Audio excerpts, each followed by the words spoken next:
Graças a Deus. É bênção, né? O pessoal do Ministério Infantil tem se esforçado e muito. O material é muito bom do Pense Laranja, tem muitas ideias. Eles conseguem colocar uma ou duas em prática, porque é muita ideia. Vem 7, 8 ideias para você fazer um mesmo tema, né? Mas a criançada tem ouvido a palavra de Deus, tem orado, vocês viram que eles oram juntos. Eles têm aprendido sobre a Bíblia, sobre as coisas, numa linguagem o mais acessível para eles. E hoje nós temos dificuldade, porque a gente fazer aula com lousa, papel, caneta, para uma geração que está acostumada com tela, é difícil. Mas graças a Deus pelos nossos irmãos, as crianças estão saindo, nós oramos por vocês e pedimos a bênção. Você continue trazendo seu filho. Você está com preguiça de vir domingo? Venha. Ah, dá para assistir pela live? Dá, mas traga o seu filho para ele participar disso. Amém?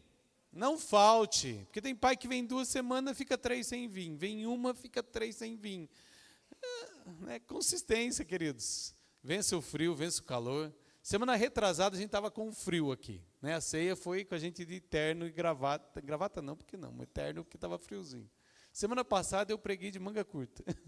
E hoje já está frio de novo. E glória a Deus por isso. Mas esteja firme e fiel e participe das questões do Ministério Infantil. Converse com as professoras, com os professores, com o Emerson, com a Mariana, com a Rafa, com a Solange. Pergunte se eles precisam de ajuda, que às vezes precisam. Às vezes 15 minutos que você pode doar num domingo, num mês, já pode ser de muita valia. Tá? São poucas pessoas e o trabalho é grande. E vocês viram a apresentação aqui do Dia dos Pais, como as crianças estão desinibidas, falando, participando, ativas. E elas não são o futuro da igreja, elas já são a igreja. São a nova geração e a gente precisa capacitar essa geração para esses dias maus que estão vindo. Cada dia estão piores e eles precisam estar melhores que nós para alcançar a vida eterna. Amém? Carta de Paulo aos Gálatas, capítulo de número 1. Nós vamos ler do verso 11 ao verso de número 24. Agradecer aqueles irmãos que estão nos assistindo aqui do Brasil, de Itaí, de outros estados, né? Além mar, né? Tivemos da Inglaterra visualizações, Angola, Moçambique, Japão, Estados Unidos, graças a Deus. Reino Unido, a palavra está sendo espalhada e que bom que você está aqui conosco. Se você goste, curta esse vídeo, compartilhe, né? Aquela coisa básica do youtuber, né? Gálatas, capítulo 1, do verso 11 ao verso 24. Vamos fazer o culto em inglês, não tem problema. Dura os irmãos aqui me aguentarem pregando em inglês. Meu Deus, eu já faço o povo quase dormir em português, imagina em inglês. Vamos lá. Diz assim a palavra do Senhor, Gálatas 1, capítulo 11, o verso. Irmãos, quero que saibam que o evangelho por mim anunciado não é de origem humana.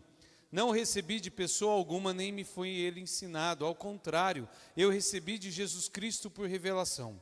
Vocês ouviram qual foi o meu procedimento no judaísmo, como perseguia com violência a igreja de Deus, procurando destruí-la. No judaísmo, eu superava a maioria dos judeus da minha idade e era extremamente zeloso das tradições dos meus antepassados. Mas Deus me separou desde o ventre da minha mãe e me chamou por sua graça. Quando lhe agradou revelar o seu Filho em mim, para que eu anunciasse entre os gentios, não consultei pessoa alguma.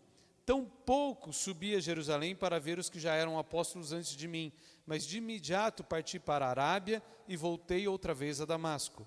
Depois de 3 anos, subi a Jerusalém para conhecer Pedro pessoalmente. E estive com ele 15 dias. Não vi nenhum dos outros apóstolos, a não ser Tiago, irmão do Senhor. Quanto ao que escrevo a vocês, afirmo diante de Deus que não minto. A seguir, fui para as regiões da Síria e da Cilícia.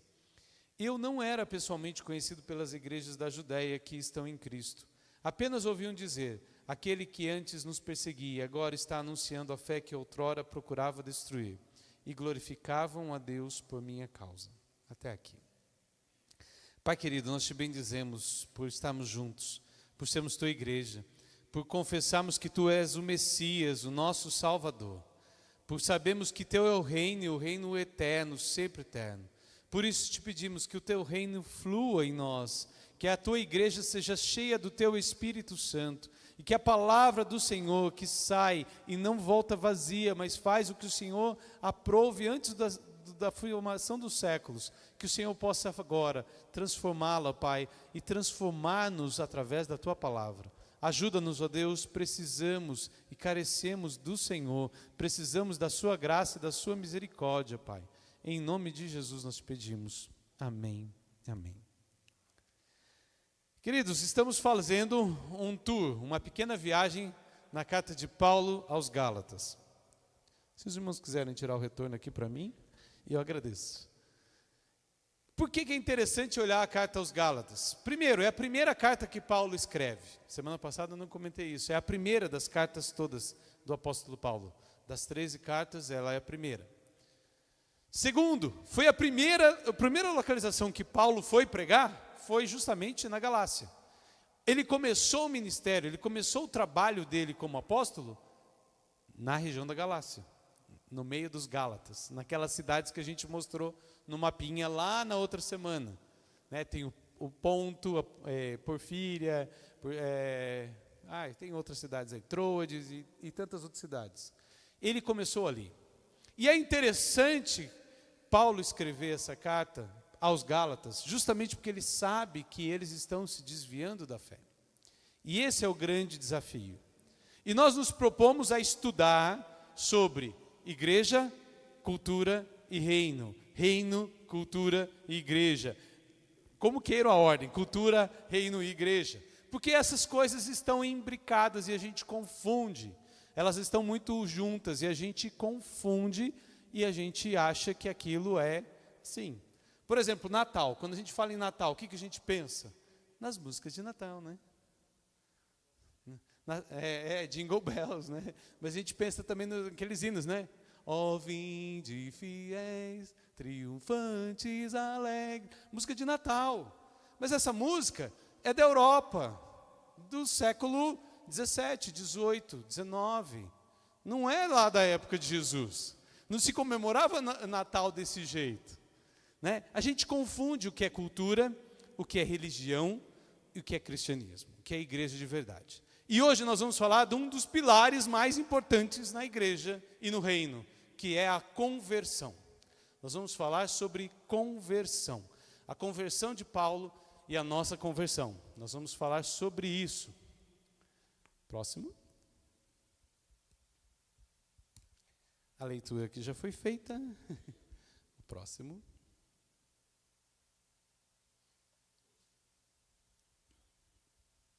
Nós vamos falar sobre o processo da conversão. E aí, é muito importante a gente entender o que é conversão. A conversão é quando o reino se estabelece em nós. O reino se estabelece em nós. Jesus veio e disse uma boa nova, o evangelho, é boa nova, boa notícia. Qual foi a boa notícia de Jesus?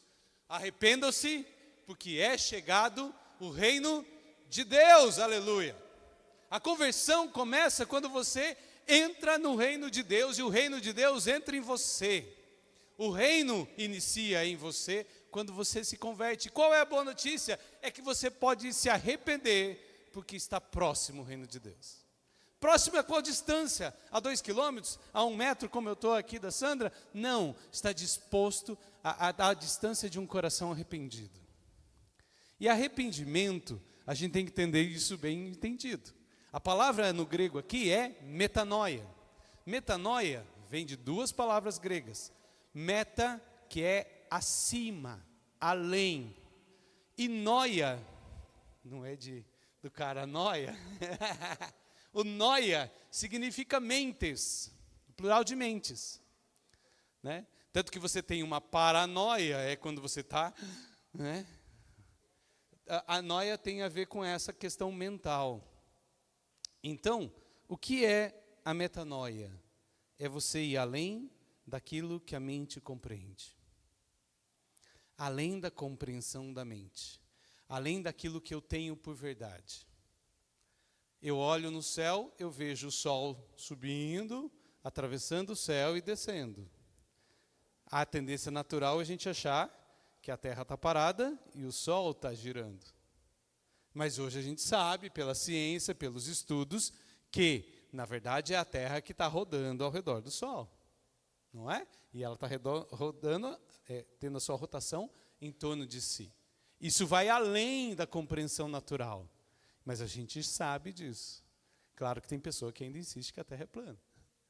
Mas já tem os estudos, e muitos estudos, e modelos matemáticos, e muita coisa. E quando a gente voa de avião, você vê, não é plana não, é curva, não tem jeito. Né? Mas é ir além da mente. A conversão acontece quando você passa da questão cultural, da questão mental, e começa a sentir no espírito aquilo que Deus quer de você. E faz aquela oração que Jesus ensinou: seja feita a tua vontade na terra como ela é no céu. A pergunta é: como é que a vontade de Deus é no céu? Ela é rejeitada? Ela é resmungada? Ela é esbravejada? Não, ela é realizada. O reino de Deus alcança nosso coração quando a vontade de Deus acontece na nossa vida da mesma maneira que ela acontece no céu. Isso é o reino de Deus. E é uma coisa invisível, a gente não consegue palpar, a gente não consegue mensurar. Por isso que Jesus fala que naquele dia, né, haverá o julgamento, e Jesus não vai pedir para os anjos checar a carteirinha sua de membro, ou mostrar a foto do batismo. Ele vai só apartar aqueles que são dele e os que não são dele. E isso é aqueles que estão no reino e os que não estão no reino. Aqueles que fizeram coisas para Jesus e por Jesus e até alguns sinais, mas não pertenciam ao reino, serão colocados de lado e serão chamados de malditos. Eu não os conheço. E isso é muito, muito forte. Muito, muito pesado. Então o processo de conversão é muito maior do que a questão intelectual. Porque hoje em dia está chique, está legal, não chique, mas está sendo conveniente ser evangélico. Eu sou de uma época que não era. A gente era escorraçado na rua, a gente era ridicularizado, a gente ouvia muita gracinha por estar com a Bíblia debaixo do braço, lá vai o crente com a rapadura. Esses crentes fanáticos, falavam-se cada coisa. A gente era minoria e era perseguida. Hoje não, hoje está na moda. Qualquer influencer, qualquer ator, atriz, qualquer dançarina de funk está na igreja gospel. Oh, aleluia, de parede preta e sonzinho e glória a Deus. Não é? Mudou. Mas existe realmente conversão ou está existindo um convencimento? Porque convencimento é simples. Eu falo uma coisa aqui, você fala, o que eu gostei aqui, o que o Fausto falou. Eu vou na outra igreja, não gostei. Aquele pastor falou, fui lá, o padre falou, também não gostei. Então eu vou ficar ali naquela igreja que as coisas são convenientes para mim. Ou seja, estão no meu agrado. E esse é um problema que a gente tem hoje. A não conversão, o convencimento. E o outro problema que é a aculturação. Não é? Porque cultura é isso. Hoje o pastor Fabiano mandou no nosso grupo da família as fotos dele lá na Coreia, comendo o almoço dele. E ele todo feliz que tinha uma porção de arroz, daquele arroz bem oriental, grudado assim, juntos venceremos, né? A sopa de alga, e dessa vez tinha uma porçãozinha de carne, mas uma porçãozinha, gente, pensa uma porçãozinha de carne, aquela que você coloca para o seu cachorro. É aquela porçãozinha que tinha. Ele estava feliz da vida que pela primeira vez tinha carne. É a terceira ou quarta visita dele na Coreia, lá em Seul. E a primeira vez que ele vê carne. Porque antes era só a sopa de peixe ou alga com arroz, todos venceremos. Era isso. Né? E estava super feliz. E a Juliana falou, não deu vontade de comer isso aí não. Né? E ainda custa $30 o quilo. Eu falei, Jesus, né? Caro ainda, para comer uma coisa que não é tão agradável. Mas se você está lá, você tem que fazer o quê? Se aculturar. Você pode não gostar daquilo, mas você está ali, vai ficar uns 15 dias, se vira. Você vai para os Estados Unidos, vai comer cachorro-quente, cachorro-quente, cachorro-quente, cachorro-quente, cachorro-quente. Outro dia, hambúrguer, cachorro-quente, hambúrguer, cachorro-quente. Você vai se acostumando. É gostoso? Eu, pessoalmente, não sou tão fã. Mas você se acultura, não é? Você vai para a Europa, você acultura comer pouquinho na França ou na Suíça, porque é tão caro que você vai comer pouquinho. Você está em vontade de comer mais, mas vai, é o que o dinheiro dá. Bebe-se água à vontade, porque a água é de graça, a única coisa. É isso, é culturação. Então, tem gente que está se aculturando na igreja, tem gente que está sendo convencida na igreja, mas há pessoas que são convertidas. E essas são a igreja. E Paulo se converte. E é isso que nós vamos falar. Como é que é o processo da conversão de Paulo? E ele deixa isso muito claro. Primeira coisa que deixa muito claro no processo de conversão dele, que a conversão é individual. Eu posso gostar da Janaína, estar aqui com ela toda semana, ela está aqui, mas a conversão da Janaína é a Janaína, não é o Robson que vai fazer, não é a Gigi, não é a mãe, nem é o pai, é da Janaína, é ela com Deus. Não é o Luciano e eu, não. Eu posso falar do Evangelho com o Luciano, posso viver com ele, posso demonstrar o Evangelho, mas é dele com Deus. A conversão é um processo individual. É uma decisão individual. É um processo, né, Robson, de 1 a 1. É você com Deus. Por isso, querido, não entre em crise pelas pessoas da igreja. Não entre em crise porque, eu não vi fulano hoje na igreja, eu vou ficar chateado. Eu não vi ciclano. Não. É você e Deus. Nós estamos juntos aqui confessando que Ele é o Messias. Esse é o começo da igreja. Tu és o Cristo, o Filho do Deus vivo. Jesus iniciou a igreja, nós fazemos parte dela. Claro que se o irmão está doente, dói em nós. Se está precisando de ajuda, a gente precisa se incomodar. Se precisa de visita, a gente precisa visitar. Se precisa de oração, precisamos orar juntos. Mas não baseie a sua vida no outro. Fazer parte do reino é você e Deus. E Paulo tem uma experiência tão magnífica, né, que ele literalmente cai do cavalo, daí vem a expressão cair do cavalo, né, ele está chegando em Damasco para pegar a igreja, para arrebatar aqueles membros da igreja, para matá-los. E ele tem uma visão. E ele ouve a voz. Saulo, Saulo, por que me persegues? Duro é para ti recalcitrar contra os aguilhões.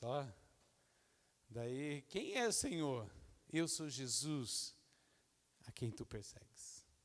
Jesus, o próprio Jesus, se manifesta a Paulo de uma maneira reveladora, de uma maneira magnífica, para que ele se converta. Mas eu quero dizer para você que Jesus pode se manifestar para você assim. Não necessariamente você vai ver um clarão, não necessariamente você vai cair do cavalo, não necessariamente você vai ouvir uma voz poderosa do céu, mas Ele pode e deve falar ao seu coração, porque Ele está disposto a isso. O Senhor não está de mãos fechadas, de ouvidos tampados, de olhos fechados. Isaías comenta isso: eis que os meus olhos não estão enfermos, nem os meus ouvidos agravados para não ouvir a sua oração, para não te ver. Jesus fala que quando você quiser falar com o Pai, você entra no seu quarto secreto e começa a falar com Ele, porque Ele ali, Ele te vê. É interessante, que não é que ali Ele te ouve, ali Ele te vê. Os olhos de Deus estão sobre toda a terra, aleluia. E Ele conhece a cada um de nós, e Ele nos formou a cada um de nós, e Ele quer dar-nos uma experiência para cada um de nós. Cada um de nós precisa passar por isso. Claro que às vezes a gente queria que pessoas queridas estivessem conosco. A gente fala, a gente insiste, a gente ouve, mas o máximo que você consegue chegar é até o tímpano dela. Do tímpano para dentro, você não consegue agir. Quem age é o Espírito Santo. Mas você pode orar, aleluia. Você pode interceder, você pode colocar em oração. Eu lembro quando meu pai vinha, levava a gente até a porta da igreja, deixava a gente ali e saía, ia na praça, na esquina, conversar com os amigos. E voltava, pegava a gente e ia embora. E fez isso durante 10 anos. Não foi 1, não foram 2, não foram 3, foram 10 anos. Até que um dia ele entrou. e ouviu a palavra, e seu coração se converteu, aleluia. Isso é assim, é no tempo de Deus, da maneira de Deus, mas cada um precisa ter a sua conversão. Se você tem dúvidas sobre isso, converse com Jesus. Você não precisa nem vir falar comigo, ou com o pastor, ou com o presbítero Luciano, ou com o Ítalo. Não! Fale com Jesus. Jesus vai te dar a certeza. Paulo fala em Romanos capítulo 8, que o mesmo Espírito testifica com o nosso Espírito que nós somos filhos de Deus.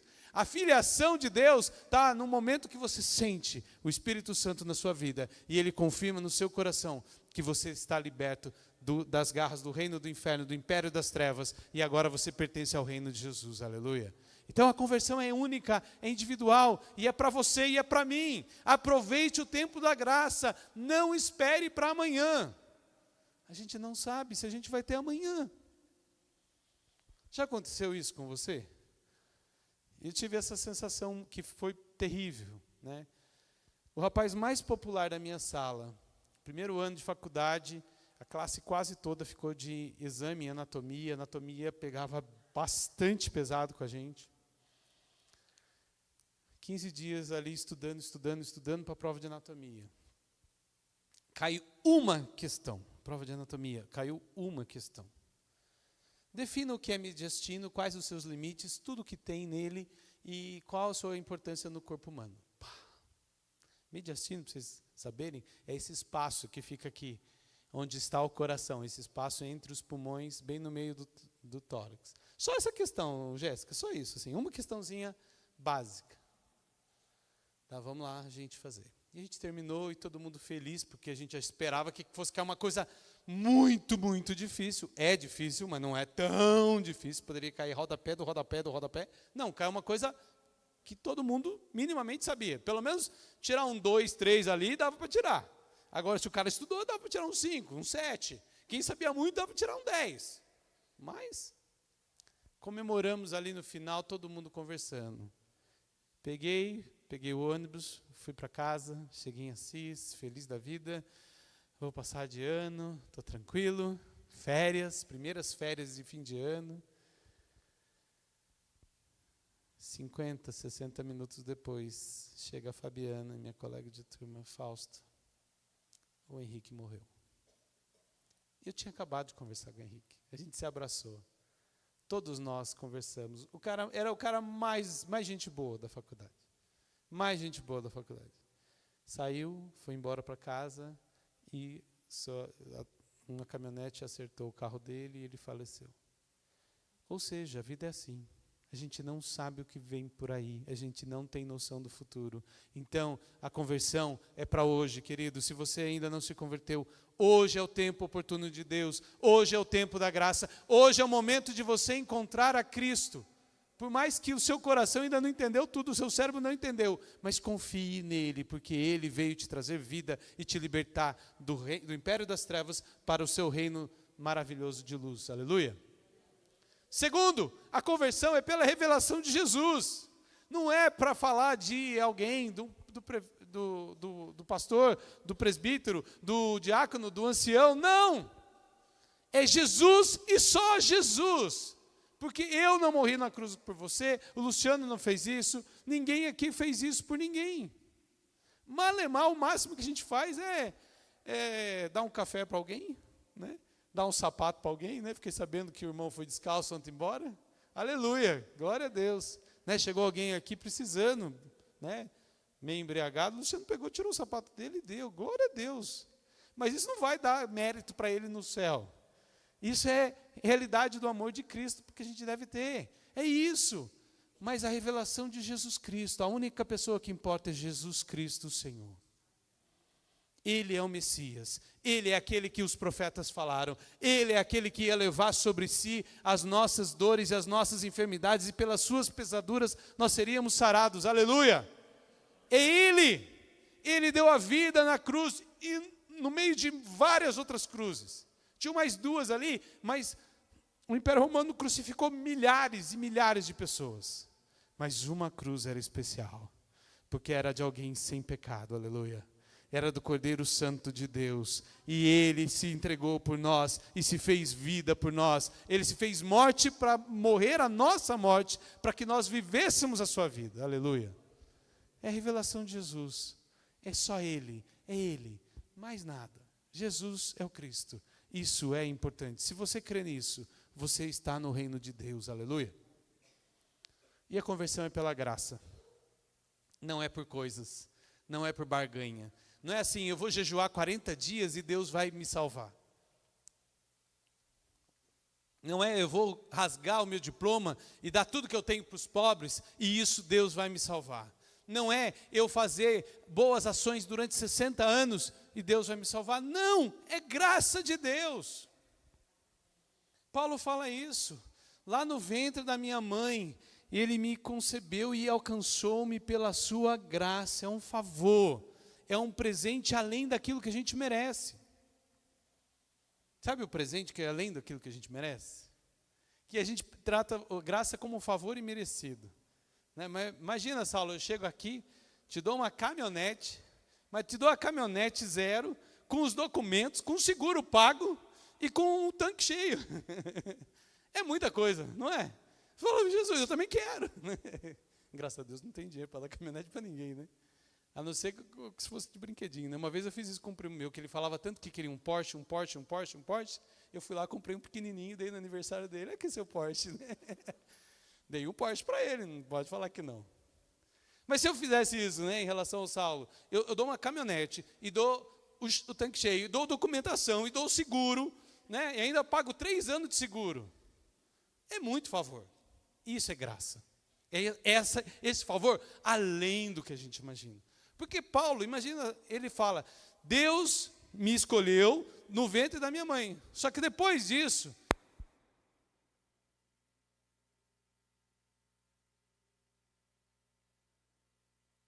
acabou, não, voltou.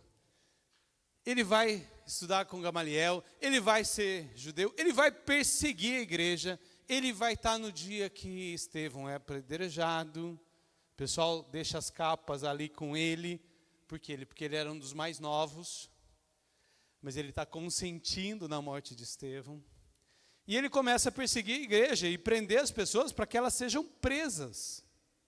E aí, o que a gente faz? Um sujeito desse tem perdão? Aos olhos humanos, não. Aos olhos de Deus, sim. Porque ele foi alcançado pela graça. Se a gente olhar para o Velho Testamento, é muito, muito bom ver isso, né? Pastor Jeremias Pereira fala muito sobre isso. É interessantíssimo que todos os homens de Deus pecaram. Todos têm falha. Abraão mentiu, né? Moisés duvidou, José quis inverter a bênção, Isaac também, né?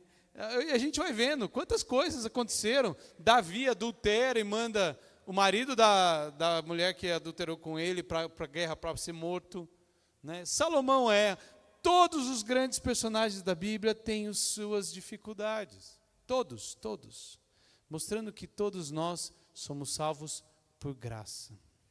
Não é por merecimento. Isaías é muito duro quando fala isso, que fala que os nossos atos de justiça são como os panos de imundícia. Ou, em outro versículo, ele fala, são como esterco. Né? E a palavra em hebraico é mais forte ainda, é como fezes. Né? É isso. A gente tenta fazer alguma coisa de justiça, a gente já viu que você só faz lambança? Você só piora a situação? Sabe quando você vai limpar um pano, que você pega um pano velho lá, tem alguma coisa que cai no chão, você vai limpar e fica pior.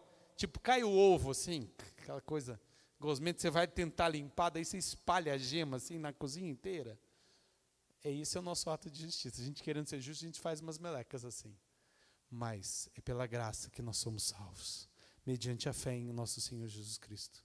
É mediante a fé. Isso não vem de nós, é dom de Deus, é um presente que Deus nos dá, de acreditar e de dar essa graça que a gente não merece. A gente não fez nada, mas está lá, a sua caminhonete com o tanque cheio, com tudo, assim, é desse jeito, Deus faz assim, né? Ele alcança-nos com a graça.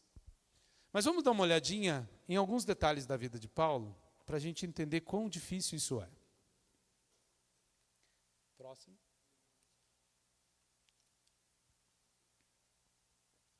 Olha quantos desafios Paulo teve na sua conversão. O primeiro desafio que Paulo tem nessa conversão é que ele não se encaixava nem mais na igreja e nem no judaísmo. Porque, afinal de contas, qualquer igreja que Paulo chegasse, os irmãos iam sair correndo.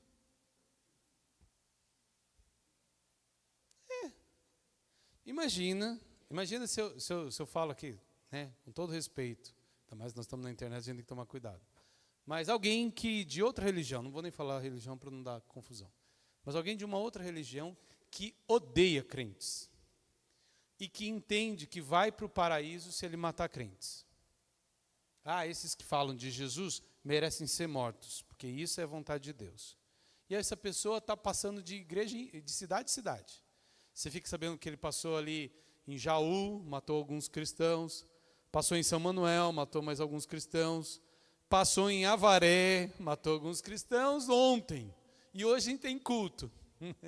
Chegar qualquer sujeito meio diferente aqui, não precisa nem ter foto do sujeito. Ia ser um tal de fugir para cá, fugir para lá, não ia? Ia. Imagina, Saulo. A vida de Paulo era essa. Ele era conhecido como aquele que degolava os caras, que prendia. Você vai receber um sujeito desse? Que está perseguindo? Não. E outra, gente, não tinha internet. Não tinham um WhatsApp para eles mandaram um Telegram para mandar rapidinho. Gente, ele se converteu, aleluia, aleluia, olha a mensagem, olha a imagem do batismo, olha isso. Não tinha. Quando Deus fala com Ananias, vai lá e ora por esse tal de Paulo, que ele é um servo importante para mim. Ananias fala, Senhor, ele está matando todo mundo, o senhor quer que eu vá lá mesmo? Tem razão. Sim, ele vai ver o quanto é importante ele sofrer pelo meu nome. Olha isso. Deus já tinha um plano, já sabia que Paulo ia ser assim e o quanto ele ia sofrer. Então, ia ser muito complicado Paulo ser admitido em qualquer igreja. Seja na nossa igreja aqui, na nossa irmã em Itaquarituba, a igreja evangélica de Itaquarituba, em Paranapanema, Holamba, qualquer igreja aqui da região, Paulo chegasse, não ia ser recebido. Mas, imagina no judaísmo. Ele era fariseu, ele era judeu, ele era da tribo de Benjamim. O seu nome, Saulo, é o mesmo no hebraico de Saul, que é a pessoa mais importante da tribo de Benjamim. Foi o primeiro rei de Israel. Olha a carga cultural, emocional, tradicional que ele carrega. Ele foi criado aos pés de Gamaliel, que era um mestre da lei. Paulo fala aí no texto que, olha, do judaísmo, eu era melhor do que os meus da minha idade. Por quê? Porque o judeu, quando tem que chegar a 14, 15 anos, ele tem que saber o Pentateuco de cor. Tá bom para vocês? Saber os 5 livros da Bíblia de cor? Os 5 primeiros? De cor, certinho, versículo por versículo. Paulo, ele excedia os amigos ali. Provavelmente ele já lia o Velho Testamento quase inteiro de cor. Ele era muito capaz, muito. Sabia todas as ordenanças. Era aquele sujeito fariseu. O fariseu, lembra que Jesus fala? Que eles dizimavam a hortelã e o cominho. Sabe aquilo? Você vai fazer uma pizza na sua casa, você vai pegar o orégano, daí você pega o orégano que você vai colocar na pizza, você separa 10% para trazer para a igreja de oferta. O fariseu era assim.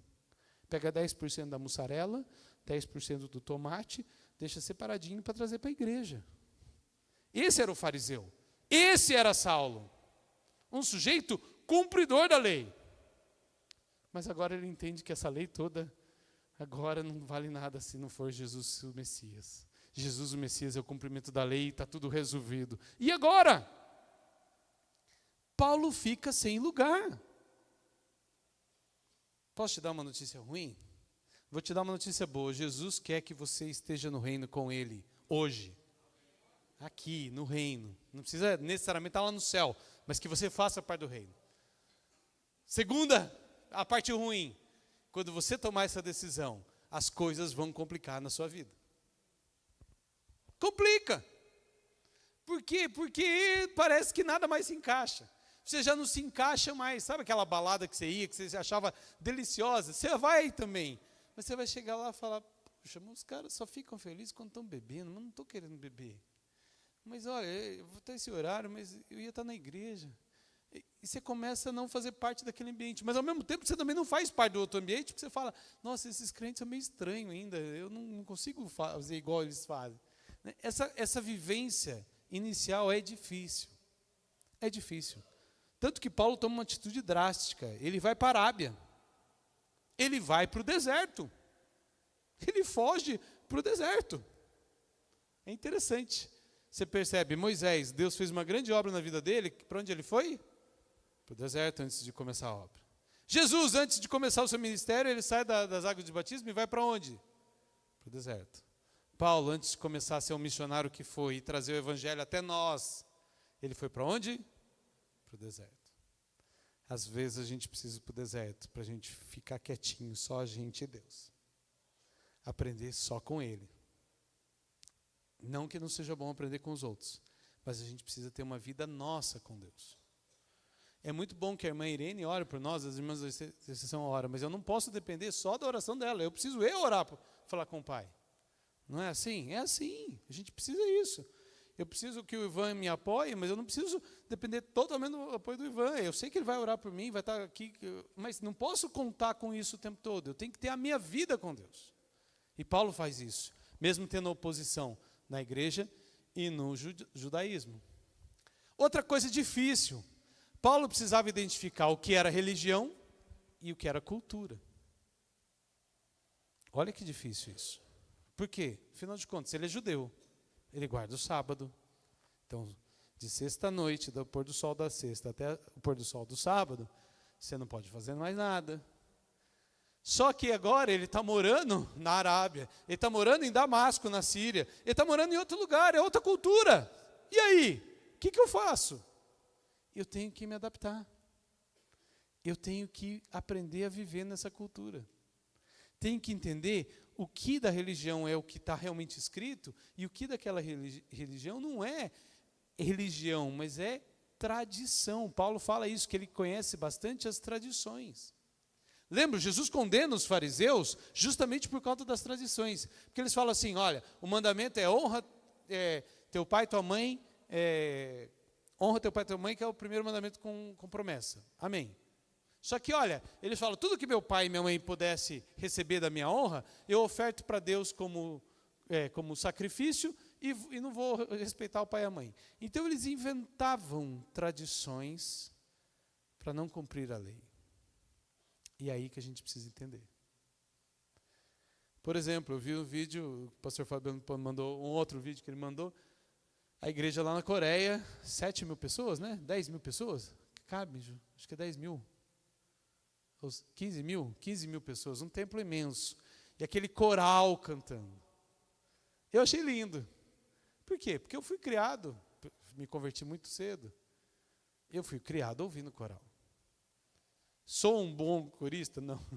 Faria parte de um coral? Muito provavelmente não. Mas eu acho bonito. Mas não vai tocar para todos. Porque o coral é uma bênção, é bíblico? É. Mas é muito mais cultural do que necessário. José não tinha um coral lá na prisão para se manter firme e fiel a Deus. Moisés não tinha um coral lá cantando com ele. Não. Claro que a gente tem que entender isso. O que é religiosidade e o que é tradição. O que é essencial? Essencial é leitura e oração. Leitura da Bíblia e oração é essencial. Jejum é importante? É importante. Vigília é importante? É importante. Né? Ter disciplina espiritual é importante, mas as outras coisas são acréscimos. Jesus não mandou a gente fazer seminários, não mandou a gente criar creches, não mandou a gente fazer escolas, ele mandou a gente fazer discípulos. Pessoas que a gente ensine o amor dele e leve o reino dele. Amém, é isso, ponto. Agora, é claro que tem as coisas que são tradicionais. Eu lembro uma vez lendo a ata, o pastor Odilei, quando estava aqui presente, né, pastoreando a igreja presbiteriana independente aqui na Salvador de Freitas, a gente encontrou muitas atas antigas. Ele encontrou e ele foi mostrando para a gente. E tinha uma de 1918, se não me engano, que eles estavam preocupados. A ata da igreja, da Assembleia da Igreja, eles estavam preocupados porque um irmão tinha sido furtado no sítio e tinham roubado o chapéu desse irmão. E daí eles levantaram uma oferta para comprar um chapéu, porque como poderia o irmão estar na casa de Deus sem o seu chapéu? Então, o que a gente vê, naquele tempo, eu tinha que estar dentro do culto de chapéu. Era cultural. São mais crentes ou menos crentes que nós? Não, é cultura. Isso não é essencial, mas é cultura. Então eu preciso entender o que é cultural e o que não é. A gente foi, esse mês agora, para São Paulo, assistir um compositor evangélico cristão dos Estados Unidos. A gente adorou, eu e a Ju, porque fomos criados ouvindo muitas músicas deles. Várias músicas que a gente canta aqui é de autoria do Michael W. Smith. Né? Só que a Fernandinho gravou, não sei quem gravou, a Eixa gravou, a Aline Barros gravou, daí a gente canta achando que é da Aline Barros, do Fernandinho, mas o cara estava ali. Né? Mas a gente tem que ver o que é cultura. Né? Eu falei para a Ju, tem coisas ali que são culturais da música dele. Mas para a gente foi legal. Agora, provavelmente para um coreano, ele ia ouvir aquilo lá, legal, tá, tudo bem. Mas ele prefere o coral. Por quê? Porque é a cultura. Então a gente tem que entender. Paulo teve que entender isso. Ele agora estava vivendo no meio de gentios. Ele não gostava de comer carne de porco, ele tinha orientação de não comer carne de porco, mas e agora? Tinha carne de porco, tinha carne que ele não sabia como é que estava preparado. O judeu tem que saber que parte do boi que foi cortado, se foi cortado com sangue ou sem sangue. Enfim, coisas que ele tinha que deparar. Próximo.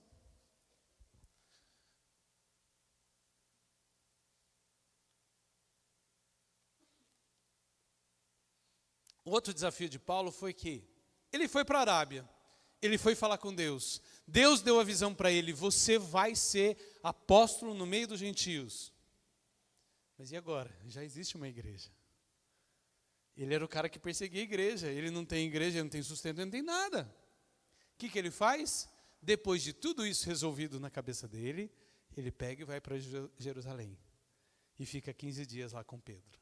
E conhece apenas Tiago, que escreve a epístola de Tiago. Esse Tiago não é Tiago, discípulo de Jesus, lá irmão de João. Aquele lá já tinha sido decapitado. Esse Tiago, que é escritor da epístola, irmão de Jesus, filho de José. Muito provavelmente também filho de Maria. Os nossos irmãos católicos acreditam que não, que ele é filho de um primeiro casamento de José. Nós, que somos evangélicos, cremos que não. Ele é irmão físico de Jesus, de pai e mãe. Né? Mas aí... controvérsia à parte, isso fica para depois. Mas ele conheceu esses dois discípulos. E olha que interessante. Quantos discípulos eram, gente? Ficaram 11. Né? Judas, né, se mata, ficam 11. Daí é eleito Matias, que estava com eles desde o começo, para ser mais um dos apóstolos, 12º. Quando Paulo vai lá, em torno de 25 anos depois... mais ou menos 20, 25 anos depois, quem que está lá? Pedro e Tiago, irmão de Jesus, que se converte depois de ver Jesus ressurreto. Tanto Tiago quanto Judas, que escreve a última carta lá do Novo Testamento, antes do Apocalipse, tem a carta de Judas, que também é irmão de Jesus. Né? Esses dois se convertem depois. E mais ninguém. Mas cadê João? Cadê Felipe? Cadê o outro Judas? Né, Judas Tadeu, cadê esse povo? Natanael. Eles já tinham se espalhado pelo mundo, aleluia. Eles já estavam levando o evangelho para onde precisava. Em Jerusalém tinha ficado só um, porque não precisava mais do que um. Eles estavam se espalhando. Mas Saulo entende isso, Paulo entende isso. Eu me converti. Eu entendi meu propósito. Meu propósito é viver para levar o reino. Meu propósito é alcançar os gentios. Eu sei onde Deus quer me levar. Ele leva 3 anos nesse processo de entender o seu propósito. Mas a hora que ele entende, ele vai para Jerusalém. Você vê que ele fala, a conversão dele não foi por meio de ninguém, foi por revelação de Jesus. Ele se autodenomina apóstolo enviado por Jesus. Ele sabe que tudo começou no reino, mas ele não desrespeita a igreja. Aleluia. Ele vai lá ter com a autoridade que da época, que é Pedro e Tiago. Eles abençoam Paulo, aí sim ele vai começar o seu ministério. Esse é um sinal de quem verdadeiramente é do reino. quem verdadeiramente é do reino, por mais que tenha alguma visão diferente, ele vai procurar as pessoas responsáveis da igreja e vai aplicar e tentar mostrar o que Deus tem revelado para ele. Se você conhece pessoas que estão na igreja e que causam dissensões, que causam separações, que causam confusões, esses não estão do reino, eles não vêm do reino. Jesus é muito claro que falar que a nosso falar tem que ser sim, sim, não, não, e o que passa disso é de procedência maligna. Então, nada impede, né, de alguém estar descontente abrir um outro ministério ou ter uma nova visão, e às vezes a visão da igreja não é aquela naquele momento, e pode acontecer. Mas tem que falar com a autoridade, tem que entender que existem pessoas que foram colocadas primeiro. Paulo tinha uma experiência com Deus brilhante. E a gente vai ver nesse livro, nessa jornada por Gálatas, que ele chega a colocar o dedo na cara de Pedro. Olha isso. Paulo era ousado. Mas ele respeita a autoridade. Pedro está lá primeiro. Pedro é a autoridade. Foi sobre ele ali que Jesus falou: apacenta as minhas ovelhas. Então ele, chegando novo, ele tem que pedir a bênção de Pedro para ir para os gentios. Você quer começar qualquer coisa, querido, nessa cidade? Amém. Nós vamos abençoar você. Pode ficar tranquilo que a nossa liderança, graças a Deus, não é uma igreja nem do pastor, nem os presbíteros, né? Eu posso falar isso com muita tranquilidade. Ninguém aqui tem vaidade de falar assim: eu quero trabalhar com... Amém, vai trabalhar. Quero trabalhar com os trabalhadores rurais. Amém. Quero trabalhar com o que você quiser. Mas venha orar, para a gente orar por você, para te capacitar, para te dar autoridade espiritual para fazer isso. Nós não vamos ficar cerceando direito de ninguém. Mas a gente quer, né, a gente espera que essa igreja seja uma igreja que reflete o reino, aleluia. Né? E também ele teve um desafio. Ele foi para os povos distantes, ele vai para a Síria e para a Cilícia. Mas o testemunho dele na Judéia continua sendo bom. Eles não conheciam. Ali, onde Jesus andou, o pessoal não conhecia Paulo. Mas eles falavam: olha, aquele que um dia perseguiu a gente, graças a Deus, ele está lá fora, falando para os gentios e sendo bênção. O testemunho dele falava por ele, aonde ele não podia chegar. E isso é bênção. Isso ensina muito para a gente. Salomão nos ensina em Eclesiastes que a boa fama é melhor do que a riqueza. Como é que está a sua fama, meu irmão? Quando uma pessoa vai trabalhar numa empresa que você trabalha, que fica sabendo que você está lá, isso é uma boa notícia ou uma má notícia? A pessoa te recebe assim: puxa, que legal, vou trabalhar com fulano, nossa, ele parece ser tão bom, tão correto. As pessoas glorificam a Deus pela sua vida, ou as pessoas falam: meu Deus do céu, tem que trabalhar com aquele traste, Jesus. Qual que é a sua percepção? É tão bom quando a gente ouve, né? Que o senhor que eu falo, puxa, já ouvi falar bem do senhor, né? Esse dia eu ouvi de você, Jéssica. A pessoa elogiou muito o atendimento da Jéssica. Eu falei: graças a Deus, né? Está dando testemunho, está sendo bênção onde está. E isso é importante. Não por você, não pelo seu nome, querido, mas pelo nome do Evangelho. O apóstolo Paulo sabia disso. Ele não foi lá na Judéia, que tinha medo deles. Ele acabou não voltando, ele foi para mais longe. Mas as pessoas sabiam: olha, Pedro mandou avisar, Tiago mandou avisar, ele se converteu mesmo, ele está dando testemunho, ele está pregando e as pessoas estão sendo salvas. Orem pelo irmão Paulo. Ele não é mais o Saulo, ele é Paulo, ele mudou de nome. Ele deixa de ser aquele que quer servir a Deus para ser o pequeno apóstolo, o Paulo apóstolo. Né? Aleluia. Desafio para nós terminarmos. 3 pontinhos básicos para a gente refletir.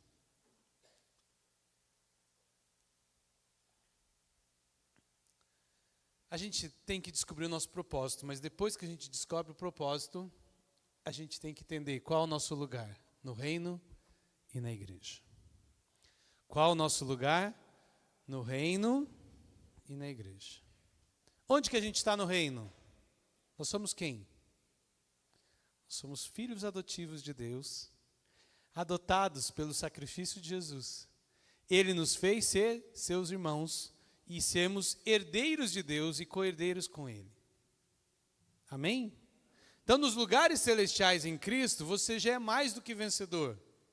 Paulo fala isso, Efésios 1:3. Bendito seja o Deus e Pai de nosso Senhor Jesus Cristo, o qual nos tem abençoado com todas as bênçãos espirituais nos lugares celestiais em Cristo Jesus. Você já recebeu todas as bênçãos. Esse é o reino. Todas as bênçãos. Só que você precisa estar em Cristo Jesus. Agora, qual é o seu lugar na igreja? A igreja é o corpo vivo de Cristo. É essa reunião de pessoas que creem em Jesus. E o que eu posso fazer aqui? Chega e pergunta. Não se acanhe. Trabalho a gente tem. A gente precisa de gente que ajude com as crianças. A gente precisa de gente que ajude no louvor. A gente precisa de gente que ajude na diaconia. A gente precisa de gente que entregue cesta básica. A gente precisa de gente que visite. A gente precisa de gente para muita coisa. Mas mostre o seu talento. Só que saiba que as coisas são feitas com ordem e decência. Tem que ter preparo. Você não vai chegar aqui, ai, mas é um cantor maravilhoso. Vai já pegar o microfone. Não, calma. Vamos conhecer primeiro, vamos bater o papo. Vamos comer um quilinho de sal junto, para a gente conhecer quem é você. Aí sim, a igreja precisa ter essa cautela, esse cuidado. Mas a gente não quer desperdiçar nenhum dos seus talentos. Você sente que tem um dom, alguma coisa na igreja e você ainda não se manifestou? Manifeste, querido. A gente não tem dom de revelação para tudo, não. Esses dias eu caí das costas, vi o Luciano tocando aqui, ó. Eu não sabia que ia tocar violão.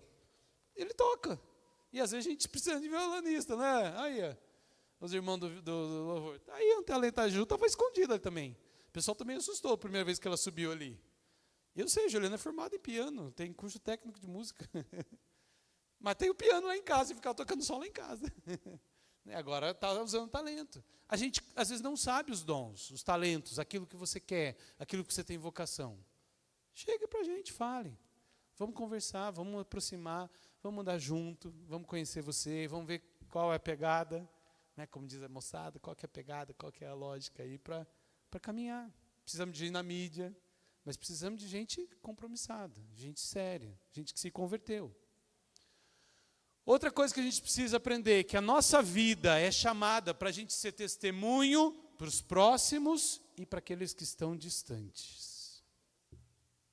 O cuidado que você tem que ter na sua vida de santidade, meu irmão, não é porque você sendo santo você está mais próximo de Deus, mas é porque sendo santo, as pessoas vão glorificar a Deus pela sua vida. Entendeu a diferença? Não é você o objeto. É Deus o motivo. Você faz alguma coisa? Mas às vezes dá vontade, né? A gente estava comentando isso na lição hoje do Habitudes, né? Às vezes você tem alguma vontade de fazer alguma coisa, não vai ser pecado na sua visão. Mas se vai escandalizar o outro, o que você faz? Não faz. Por quê? Porque eu não quero escandalizar ninguém. Alguém argumentar diante do trono, falar, eu pequei porque o Fausto fez isso. Não. A gente tenta ter uma integridade verdadeira, íntegra mesmo, né? Mas pensando no quê?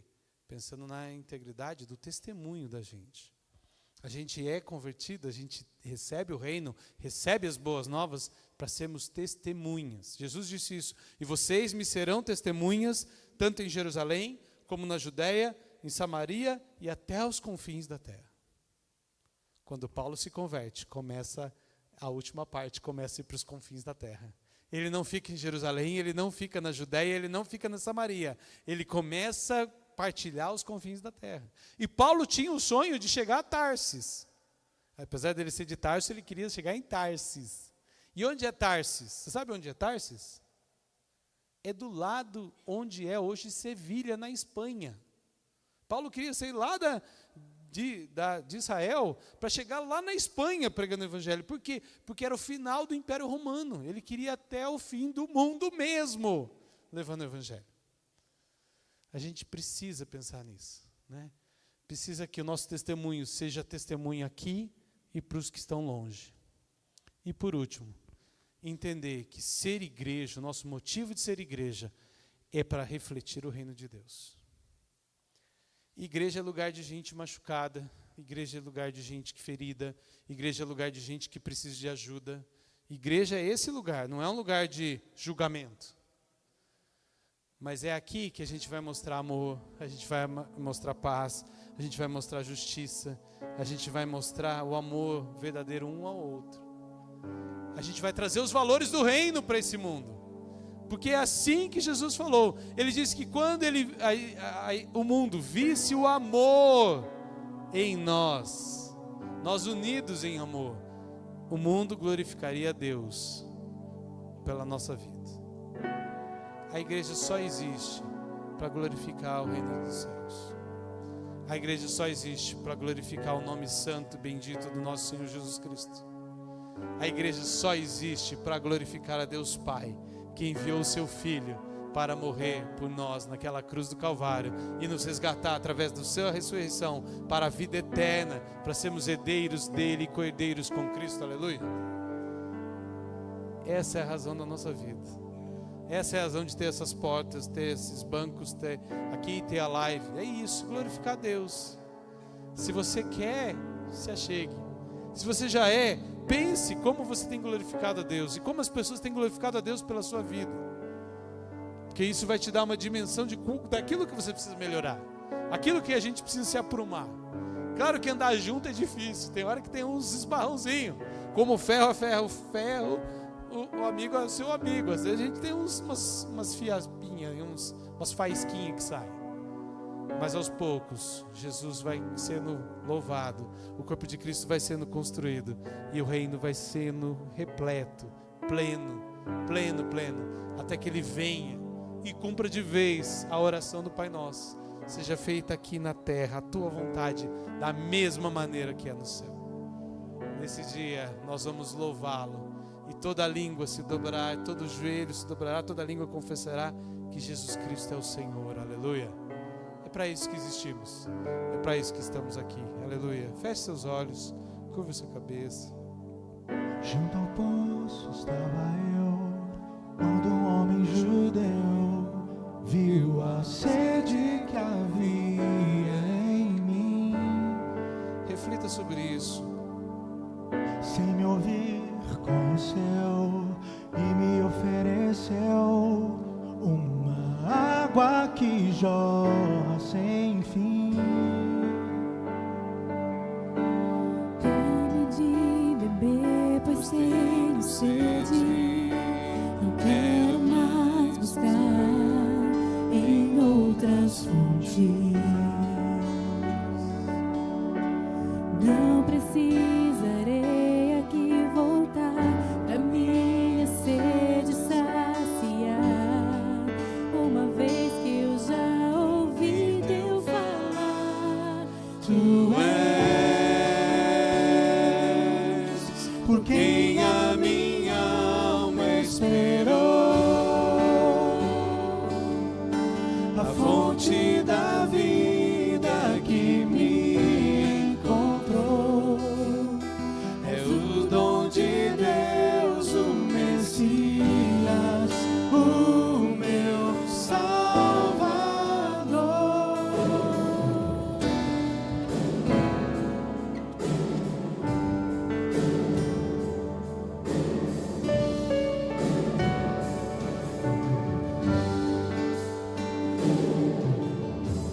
Junto ao poço estava eu, quando um homem judeu viu a sede que havia em mim.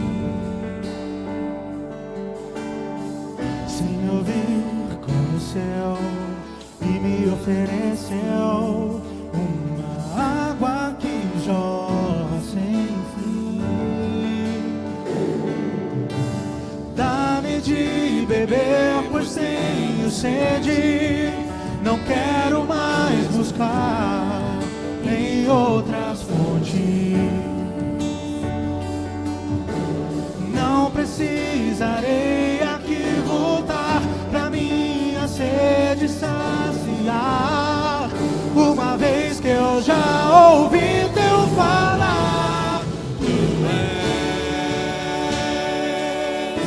és por quem a minha alma esperou. A fonte da vida que me encontrou. És o dom de Deus, o Messias, o meu Salvador. Tu és por quem a minha alma esperou. A fonte da vida que me encontrou. És o dom de Deus, o Messias, o meu Salvador. Dá-me de beber, pois tenho sede. Não quero mais ficar em outras fontes. Aleluia. E não precisarei aqui voltar pra minha sede saciar, uma vez que eu já ouvi teu falar. Dá-me de beber, pois tenho sede. Não quero mais buscar em outras fontes. Não precisarei aqui voltar pra minha sede saciar, uma vez que eu já ouvi teu falar. Tu és por quem a minha alma esperou. É a fonte da vida que me encontrou. És o dom de Deus, o Messias, o meu Salvador. Tu és por quem a minha alma esperou. A fonte da vida que me encontrou. És o dom de Deus, o Messias, o meu Salvador. Outro instrumental, toca bem suave esse refrão. Eu queria que você, Deus está me incomodando para isso, eu não gosto de fazer apelos, mas Deus está me incomodando. Há pessoas que ainda não entregaram a sua vida para Jesus, não têm a certeza da salvação e não têm a certeza que Jesus é o seu Senhor. Ele vem e te diz hoje: arrependa-se, expanda sua mente, mesmo você não entendendo tudo, creia, porque Ele quer trazer o reino para você. Aleluia. Oh Santo Deus, eu queria que você tomasse uma posição só de ficar em pé. Eu quero orar por você. Eu não vou pedir para você vir à frente, não vou pedir para você repetir uma oração. Eu quero apenas que o que Deus tem feito no seu coração, Ele tem te incomodado. Seu coração está ardendo nesse momento. Aleluia. Fique em pé. Ele quer te dizer: tu és o meu filho amado, em quem eu tenho prazer, e eu morri na cruz por ti, e eu quero que você faça parte do meu reino, da minha família, da minha igreja. Coloque-se em pé. Se você já tomou essa decisão, mas sente que precisa dizer isso de novo a Jesus, renovar os seus votos, não tem problema, querido. A conversão é um processo. Pode ficar em pé também. Seu coração está ardendo, fica em pé. Fique em pé, aleluia. Ele se faz presente, aleluia. Eu não vou insistir, não estou com os meus olhos fechados, não vou olhar. Mas eu quero dizer a você que você é muito amado no Senhor. Você é muito amada no Senhor. Ele te ama, a ponto dele despir de toda a sua glória. Ele se desfez de tudo aquilo que ele poderia ser, para ser uma pessoa simples que veio trazer essa mensagem: arrependa-se, porque o reino é chegado. E hoje eu te digo, o reino de Deus chegou na sua vida, aleluia. Pai querido, eu te bendigo, Senhor, eu te louvo, porque a tua palavra diz que quando um ou dois ou 3, qualquer pessoa se arrependa, há festa no céu, há festa entre os anjos, porque as pessoas foram alcançadas pelo seu reino, Pai. E eu creio, ó Deus, eu não estou vendo, eu não sei, com os meus olhos não estou vendo, mas eu creio que pessoas estão agora em pé, entregando a sua vida, o seu coração, o seu caminho ao Senhor. Pai querido, faça a tua obra, Senhor. Que o teu Espírito Santo as convença do pecado, da justiça e do juízo, e traga força, consolação, que o bálsamo do Espírito Santo esteja sobre eles, que, ó Pai, toda dúvida seja dissipada nos corações, que eles não tenham mais sede, Deus, que eles voltem aqui não porque vão ouvir mais, porque estão sedentos, mas sim porque estão satisfeitos, venham juntos louvar e adorar o teu nome. Nós te pedimos, ó Deus, no nome santo e precioso de Jesus Cristo, nosso Senhor. Obrigado, obrigado.